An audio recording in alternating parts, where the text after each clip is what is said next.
नमस्कार दोस्तों, मैं हूं दिनेश किवोरा। बहुत बहुत स्वागत है आपका इस प्रोग्राम में। दोस्तों, चाइना भारत को कैसे ट्रीट करता है? क्या वो as a equal partner treat करता है या फिर वो दरअसल भारत को अपने से काफी जूनियर पार्टनर या अपने बराबर का तो समझता ही नहीं है? क्या ऐसा कुछ है या फिर इसमें कुछ ऐसा है कि जब चीन के मंत्रीगण भारत आते हैं तो कुछ और बात करते हैं और जब वो पाकिस्तान जाते हैं तो कुछ और बात करते हैं? पाकिस्तान जाते ही उनकी जुबान बदल जाती है और वो वहां पर लैला मजनू के किस्से पाकिस्तान और चीन के शुरू हो जाते हैं। अल्टीमेटली हम हमेशा से कहते आए कि भारत को चीन से सावधान रहना चाहिए। इसके साथ ही बात करेंगे अनिल अंबानी की, भारत के सबसे बड़े नटवर लाल की, जिसने भारत के बैंकों को, भारत की जनता को धोखा दिया और मोदी सरकार का फेवरेट बना रहा। दरअसल मोदी सरकार के फेवरेट बने रहो और जनता को धोखा देते रहो, ऐसे ना जाने कितने बिजनेसमैन और इतना फायदा उठाया उन्होंने, इतना फायदा उठाया भारत की जनता को धोखा देके पर क्या कहा जाए। खैर, स्वागत है आप सबका। पहले बात करेंगे कि चाइना भारत को ट्रीट कैसे करता है। ये एक इंपॉर्टेंट इशू बन गया अभी। भारत जब चीन की गोद में जाके बैठने को तैयार है तो मुझे लगता है कि हमें वो सारे तथ्य, वो सारे फैक्ट्स देखने की जरूरत है कि जो हकीकत पे सामने है, पर्दे के पीछे क्या है और पर्दे के आगे क्या है। जो आपको आगे दिखाया जा रहा है प्यार मोहब्बत की, अमेरिका जो भारत को कर रहा है वो गलत है, हम अमेरिका का विरोध करते हैं, ये सब दिखाने की बातें हैं, दिखावटी हैं। हम भारत के साथ अच्छी दोस्ती चाहते हैं, पार्टनरशिप चाहते हैं। इन एक्चुअलिटी चाइना को इस बात का अंदाजा है कि वो दुनिया की सेकंड बिगेस्ट पावर है और सेकंड बिगेस्ट पावर में और भारत जो कि फिफ्थ बिगेस्ट पावर है, जमीन आसमान का फर्क है। 5 गुना बड़ी पावर है चाइना। और चीन को यह पता है कि अगले 30-40 साल के, अगले 100 साल तक भारत चाइना का मुकाबला नहीं कर पाएगा, उसके बराबर नहीं आ पाएगा। भारत में वांग ही आए, जो कि उनके विदेश मंत्री, 2 दिन रुके, अच्छी अच्छी बातें की, मीठी मीठी बातें की। सामने से जो मीठी बातें की, पीछे से पता लग रहा है कि फॉक्सकॉन के 300 इंजीनियर, चाइनीज इंजीनियर और वापस चले गए, टोटल 600 हो गए। तो चीन की ये गद्दारी जो है भारत के साथ कोई नई नहीं है। और भारत ने ये बात करते समय ये कैसे भूल गया भारत की, अभी तो चीन ने पाकिस्तान का साथ दिया था ऑपरेशन सिंदूर में, लेकिन उसके ऊपर एक चुप्पी साध कर बैठी है पूरी की पूरी मोदी सरकार। ना मोदी कुछ बोलते हैं, ना राजनाथ कुछ बोलते हैं, ना जयशंकर कुछ बोलते हैं, सब चुप हैं। ऐसे लगता है सबके लब सिले हुए हैं, कोई कुछ नहीं कहना चाहता है। डरते हैं चाइना के बारे में कुछ भी बोलने से।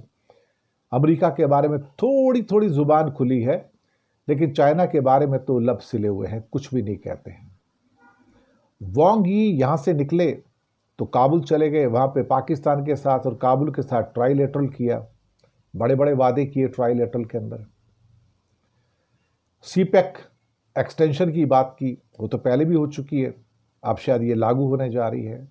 सीपेक 2 के लागू होने की बात की, जहां पाकिस्तान के अंदर और शिकंजा कड़ा करने की बात हुई है। साथ में जब उसके बाद 2 दिन के लिए इस्लामाबाद आए तो फिर पाकिस्तान के साथ गलवैयां और ये सारी की सारी चीजें हुई। किस लिए? फिर और हथियार देने की बात हुई, हवाई जहाज देने की बात हुई, क्रिटिकल कुछ और चीजें भी देने की बात हुई, फाइनेंस देने की बात हुई।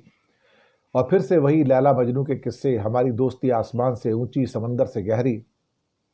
तो फिर भारत के साथ क्या करके गए थे भाई? भारत के साथ क्या करके गए थे? और दूसरी बात, जब उनके विदेश मंत्री भारत आए, वांग यी थे, तो प्रधानमंत्री को उससे मिलने की जरूरत क्या थी? क्या प्रधानमंत्री उसके बराबर के कद के आदमी है क्या? लेकिन प्रधानमंत्री ने आउट ऑफ द वे जाके उनसे मुलाकात की। जयशंकर जब भी चाइना जाते हैं या राजनाथ जब भी चाइना जाते हैं तो क्या उनसे सो कॉल्ड शी जिनपिंग मिलते हैं क्या? नहीं मिलते ना। तो सवाल ही पैदा होता है कि हमें जरूरत क्या पड़ी थी भाई हम नीचे उतर के? हमने अपने आप को ज्यादा सगा बताने की कोशिश की है। सच बात तो ये है। अब यहां पर और बहुत सारे सवाल उठेंगे कि चाइना भारत को क्या इक्वल पार्टनर समझता है? बिल्कुल नहीं, अनइक्वल पार्टनर समझता है।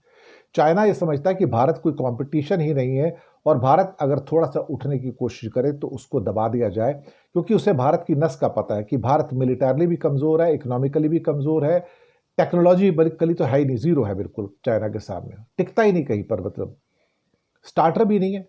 यानी कोई ये कहे कि अगर चाइना 100 पे खड़ा तो हिंदुस्तान 0 पे खड़ा है उस मामले में, टेक्नोलॉजी के मामले में। तो हाँ, ये हमारी उसके सामने हालत है। जहां तक आत्मनिर्भर बनाने की बात है, वो एक ढोंग है, सारा का सारा, पूरा का पूरा ढोंग है।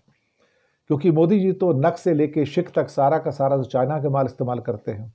उनके ऑफिस में चाइना का माल इस्तेमाल होता है, पूरे हिंदुस्तान में चाइना का माल इस्तेमाल होता है। हांगकांग को मिला के $150 बिलियन का माल हर साल आता है। तो साफ कमाल की बात तो यह है कि $900 बिलियन के इंपोर्ट में से $700 बिलियन का तो सिर्फ और सिर्फ क्या कहते हैं कि गुड्स का इंपोर्ट होता है, और 700 में से अगर $150 बिलियन चाइना और हांगकांग से आता हो तो आप सोच सकते हो कि हमारा अपना क्या है? हमारा तो कुछ भी नहीं ना।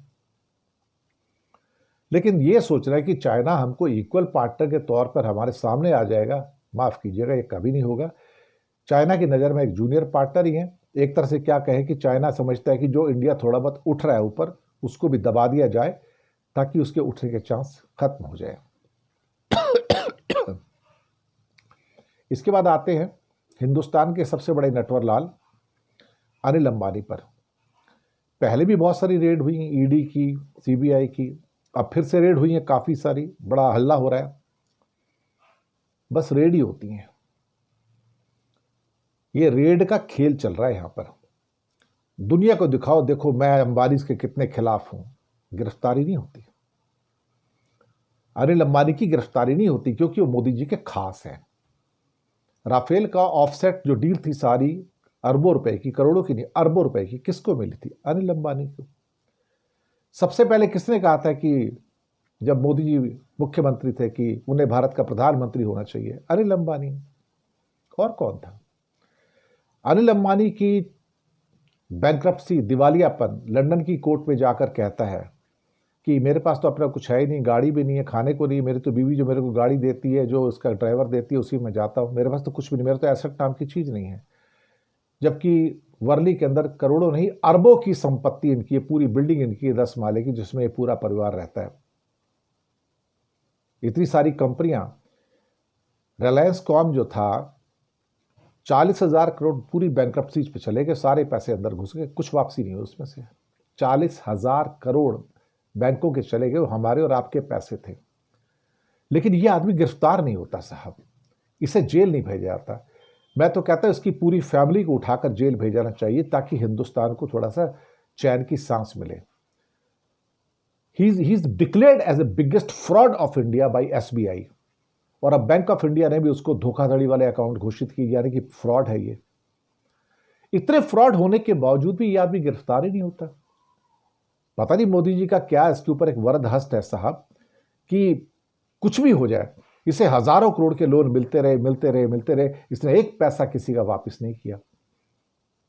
कभी सीबीआई ने रेड मारी, रेड मारते रहो, रेड रेड का गेम खेलो भाई साहब, लेकिन उसको अंदर मत डालो, कभी उसे जेल में मत डालो, उसे मौज लेने दो, जनता के पैसे पे ऐश करने दो। 40,000 करोड़ की इस आदमी ने हेरा फेरी की है साहब, 40,000 करोड़। उसका कुल लोन 40,400 करोड़ का था, और फिर दिवालिया घोषित कर दिया, मेरे पास तो पैसे नहीं है, मैं क्या करूं? और मोदी जी उसके खिलाफ एक्शन नहीं लेने देते। एक आदमी 40,000 करोड़ का चूना लगाता है भारत को, भारत के बैंकों को, और वो खुलेआम घूमता है साहब, खुलेआम घूमता है। क्यों? क्योंकि मोदी जी का प्रिय है वो, क्योंकि वो मोदी जी का प्रिय है। जिस बैंक ने लोन दिया है, अब वो वहां से रिकवरी की कोशिश करता है, दिवालियापन की कार्रवाई की जा रही है, हेयर कट होगा। 40,000 करोड़ की संपत्ति जो कोई होगी, अगर कहीं पे बची खुची होगी तो उसमें 400 करोड़ रिकवर हो जाएंगे, बाकी हेयर कट 99%, गए गई भैंस पानी में। मोदी की कृपा हो तो आप हिंदुस्तान के बड़े से बड़े फ्रॉडस्टर होकर भी आप जेल नहीं जाओगे। और अगर आपने कुछ भी ना किया हो, मोदी की कृपा नहीं है, तो आप 2-2 साल जेल में काट के आओगे, जैसे सत्येंद्र जैन है, और उसके बाद सीबीआई कहेगी इसके खिलाफ तो केस ही नहीं बनता कुछ। उसके 2 साल वापस कौन करेगा? कौन जिम्मेदार है उसका? Who will take responsibility for that? That's the Modi raj for you. कि अगर आप सबसे बड़े फ्रॉडस्ट हैं इस दुनिया के, हिंदुस्तान के सबसे बड़े नटवर लाल हैं, लेकिन अगर आप मोदी के दोस्त हो, तो फिर रेड रेड खेलते रहो, आपका कुछ होगा नहीं।